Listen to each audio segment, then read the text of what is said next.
20,00,000 మంది, 30,00,000 మంది ఎంబీఏ రాసి ఇంత వెయిట్ చేస్తున్నటువంటి వాళ్ళున్నారు.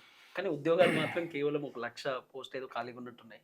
సో, దాన్ని భర్తీ చేయడానికి మిమ్మల్ని నమ్మాలంటారు అంతే గదా!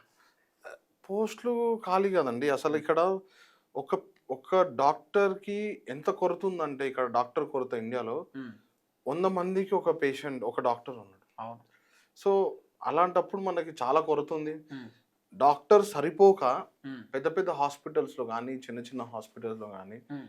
బీహెచ్ఎంఎస్ వాళ్ళని, హ్మ్. బీఏఎంఎస్ వాళ్ళని పెట్టుకొని, హ్మ్. వాళ్ళకి మళ్ళీ ఏదన్నా మంచి సాలరీ ఇస్తున్నంటే వాళ్ళకి 10, 15,000 జీతం ఇచ్చుకుంటూ, ఓకే. సో, ఎక్కడ నాణ్యతమైన వైద్యం దొరుకుతుంది ఇక్కడ మీకు ఇండియాలో? హ్మ్. సో, ఈ కొరత ఉన్నప్పుడు హ్మ్. ఎందుకు ఇండియాలోనే చదవాలి? ఇండియాలో ఎందుకు అన్ని కోట్లు పెట్టాలి? హ్మ్. సీట్ రానప్పుడు మీకు తక్కువ ఖర్చుతో ఈ కంట్రీలో ఉన్నాయి. హ్మ్. మీరు హ్యాపీగా ఎళ్లి అక్కడ చదువుకొని వరల్డ్‌లో ఎక్కడికైనా ఎళ్లి మీరు హ్మ్. ఎంబీబీఎస్ చేసుకోవచ్చు. హ్మ్. సో, ఎక్కడైనా మీరు చదువుకొని డిగ్రీ తెచ్చుకొని గూడా హ్మ్. సక్సెస్‌ఫుల్‌గా ఇక్కడ మీరు ప్రాక్టీస్ చేయొచ్చు. కాబట్టి అంత పాస్ పర్సెంటేజ్ ఉన్న యూనివర్సిటీని మీ దగ్గర తెచ్చినప్పుడు అతి 25,00,000లో మీకు ఎంబీబీఎస్ అయిపోతున్నప్పుడు మీరు దీన్ని హ్యాపీగా చూజ్ చేసుకోవచ్చు. ఓకే. అండ్ మనకి ఇక్కడ పర్టిక్యులర్‌గా ఈ కంట్రీలో 2 యూనివర్సిటీస్ ఎందుకు తీసుకున్నా ఔట్ ఆఫ్ 10 యూనివర్సిటీస్ అంటే, ఇవి టాప్ 2లో ఉన్నాయి అండ్ ఇండియన్స్ ఉన్నారు.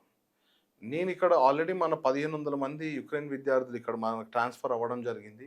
అండ్ వాళ్ళందరూ కూడా ఇక్కడ చదువుకుంటున్నారు. చాలా పాజిటివ్ రిజల్ట్ ఉన్నది. అండ్ కంట్రీ చాలా upgraded and latest technology and country is absolutely like metropolitan cities అన్నీ. సో, అంతా చాలా డెవలప్డ్ కంట్రీ అది.